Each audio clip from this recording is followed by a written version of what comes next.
Yo, what's up, guys? It's Dom, and you're tuning in to Talks with Dom, where we touch on a series of topics that dives into the creator within. Over time, the goal is to help each and every one of you partaking in this transformation to better understand who and where you are on your journey. So let's chop it up, y'all. Yo, so it's kind of funny, but so my last video that I did, point 14, I didn't notice that my mic was off. So it was just me just being in front of my phone with like my mic plugged in, but I'm really just speaking normal. Like it's not even sounding like I'm talking through a mic. It just I'm talking to a phone, right? So I noticed the change in how like my voice was and stuff like that. I'm just like, damn, like is my mic on? So I had to fix it and everything. It's kind of crazy and stuff. I was just like, oh snap, I got to get that together. But so we're on to point 15 now, right? Attachment to procrastination, right, guys? Really just going through the steps of the things that really happen when being attached to procrastination, right? It's something like a part two to point 14, but just looking at it through a different lens, which is procrastination, right? So, procrastination is usually described as the inability to start something, but for creative, that explanation can be too shallow. If we want to understand how a creator operates, we have to ask a different question. What does procrastination allow the creator to keep? Right? Because before an idea is executed, it exists in a state of possibility. It can still be brilliant. It can still become anything. The creator hasn't had to confront the limitations of their skill, their discipline, their resources, or even their original idea. Right. So understanding that point right there. Right. So we're at the we're at the point of the idea coming to mind and just letting your imagination just go wild with it. Right. So um, let's point out like a motivational speaker, right? For somebody that has the inspiration to become a motivational speaker, you know what I mean? You maybe get around family, get around friends and stuff like that, and being able to have a good conversation or being able to have like a presentation for them, right? To get them up and at it and going and motivated into what they want to do and what they should be doing, right? Then that builds into them telling their friends and they telling their friends, right? So now you gathering up, you finding event spaces and stuff to truly be able to have like seminars and basically classes of ways to stay in this motivational um, momentum, right? And then, you know what I mean? You adding on to that to being able to be called in to different podcasts and different shows and TV and stuff like that. And now you're able to be able to talk to the masses and really be able to have them see through your point of view of life of how they should be living their own life, right? But this is all just ideas of just stacking idea on top of idea, stacking the possibilities in between, right? And it's just more of like, if that stays here, then the idea of it being able to come to the physical, right, is a totally different show, right? So uh, we're going to one attachment to potential. The creator can become attached to the possibility of what the idea could be, as I was just talking about um, for the motivational speaker, right? In their mind, the creation has no flaws yet because it hasn't been made, but execution forces the idea to take shape, and every shape comes with limitations, right? So being able to have that big old idea, have that of how that transforms into what it truly can be, right? It has to be shaped. It has to be molded into what it truly can be. And the only way that that happens is being able to bring that to the physical, being able to bring that out of the imaginary world and bring it into reality, into the physical world, to be critiqued, to be seen of how, oh, this probably needs to happen rather than this. I seen this kind of happening, but then when this happened, okay, so that's what I need to do. I need to change up that. Okay, I need to do better in this lane, this area, that area, right? Example, a musician keeps imagining how incredible a song would sound, but never records the vocals. And there imagination, the song is flawless. Recording it means hearing what actually exists, right? So I understand it from a musician's perspective of hearing a beat and understanding the words that I want to put on this beat, and understanding what kind of song that can really come from that idea of what was created in the mind, right? But then when it comes to being put on paper, or when it comes to being in front of the microphone, and you're wanting to put down the actual vocals for how you want it to be, sometimes it comes out different, right? Sometimes it's a different verse that's laid down, right? Different chorus, right? Different things that are kind of rearranged and stuff. Once it's recorded, then you hear it and be like, oh, dang, I kind of heard it a different way. Or if it might have came out exactly how it sounded, but people perceived it in a different way than what you thought it was going to be perceived in, right? So we're moving on to two, attachment to preparation, right? Then procrastination. Procrastination can disguise itself as productivity, right? The creator researches more, plans more, organizes more, watches more tutorials, gets more equipment, but never crosses the line into actually making, right? So you're doing the thing to make sure that you can succeed getting the equipment, right? You're doing the proper preparation when you're kind of like planning and getting the proper knowledge for what you truly want to happen, right? But if we do all of these steps, but then we get to that last step, which is the execution, and then we kind of like play hopscotch, then it's almost as if, you know what I mean? It's just going to be a big old idea, or a great idea that just never came to fruition, right? Um, Preparation becomes comfortable because it gives you proximity to creation without requiring the vulnerability of creating. Man, example, a filmmaker spends weeks researching cameras and studying cinematography, but hasn't shot a single scene, right? What's the point, guys? Preparation substitute creation, right? Because we're trying to stop ourselves from truly being able to make that real thing come to fruition, right? We're doing all this preparation, doing all these things that's going to help us to succeed, just to kind of feel like that we're doing something, just to feel like that we're making progress. But at the same time, right, we're not truly making progress because we have all of these ideas that's in our minds, or that's on a piece of paper, or that's in a drawer somewhere, or just in bags. Like if it's equipment and stuff that you need to be using in order to make that creation come to fruition, come in front of you, come to the physical, right? These things have to be utilized in a way to be able to make these things push forward, right? So we go on to three, attachment to the untouched identity. There's also something deeper at stake, identity. If you haven't fully tried, you can still hold on to the belief that you could.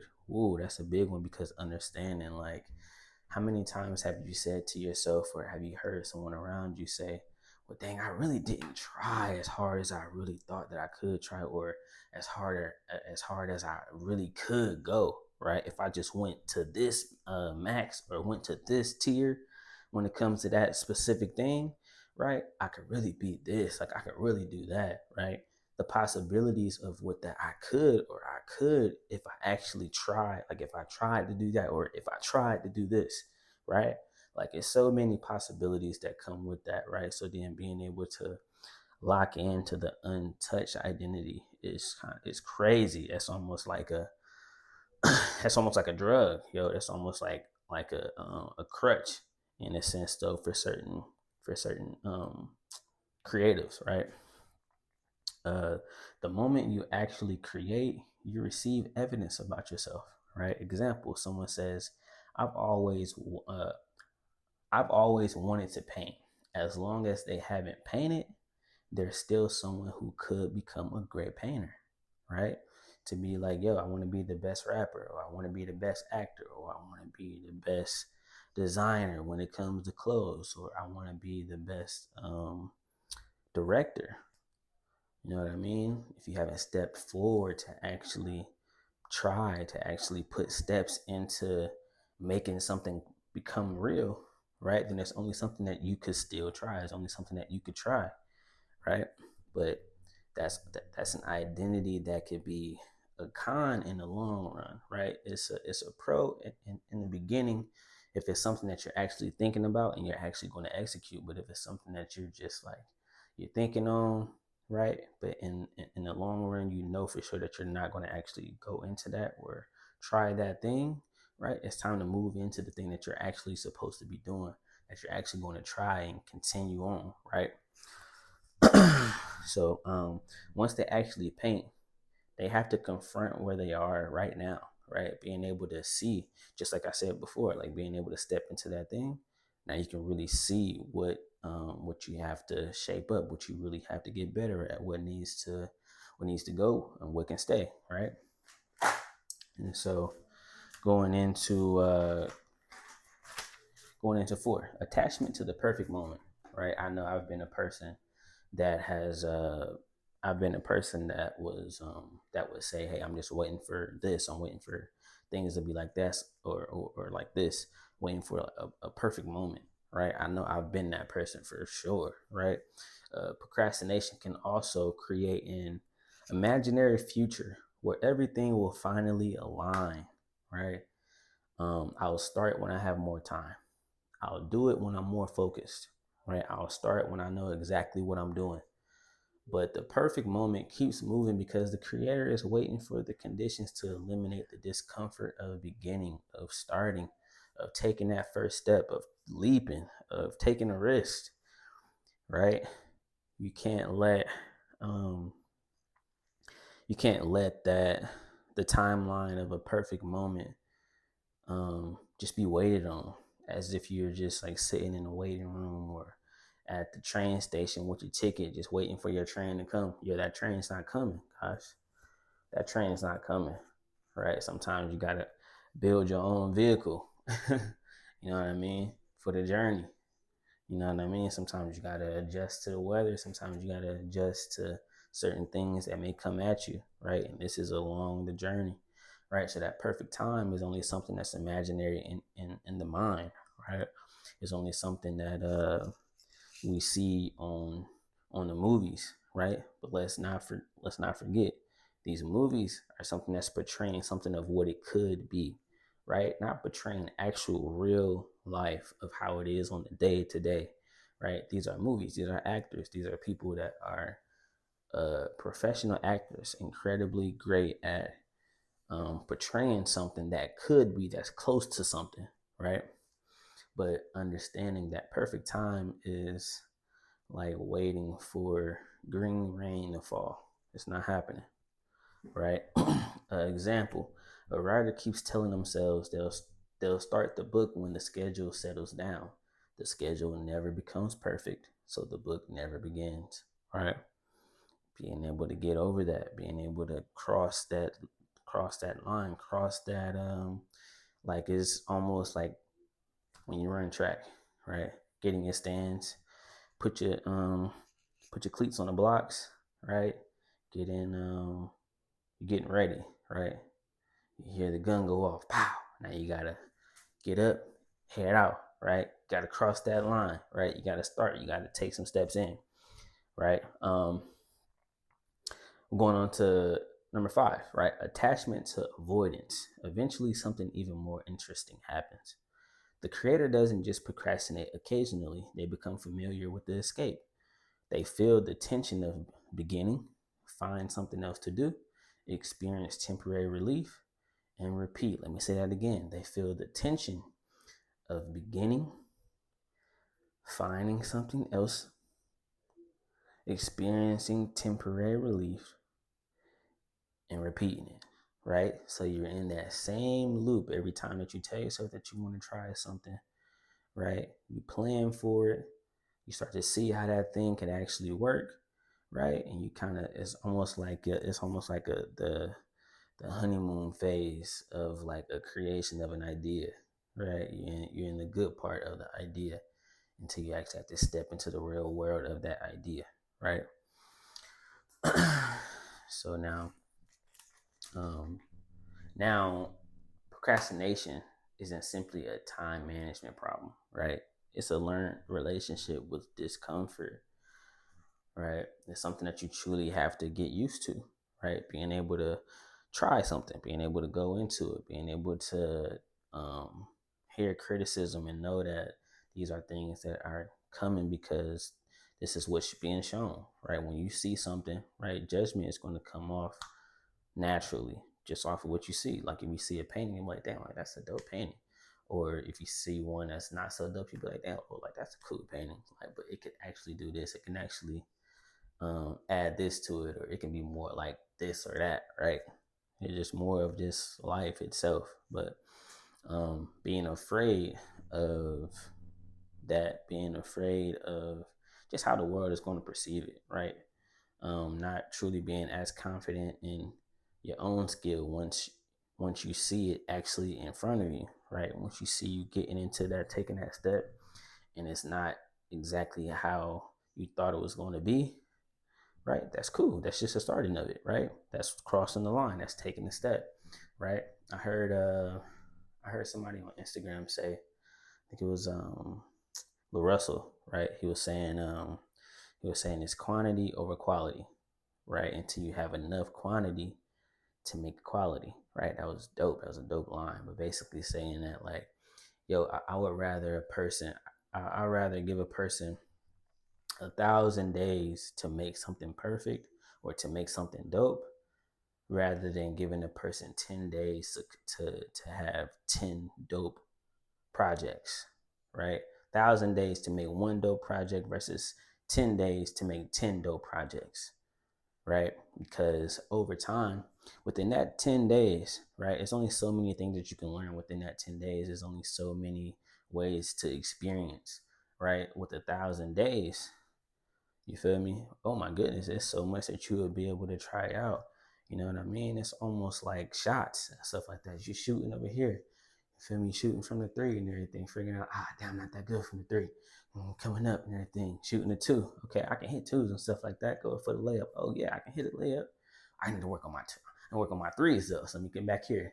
Hit a couple of those. 100 shots there. Boom, boom, boom. Okay. I think I'm better on the side.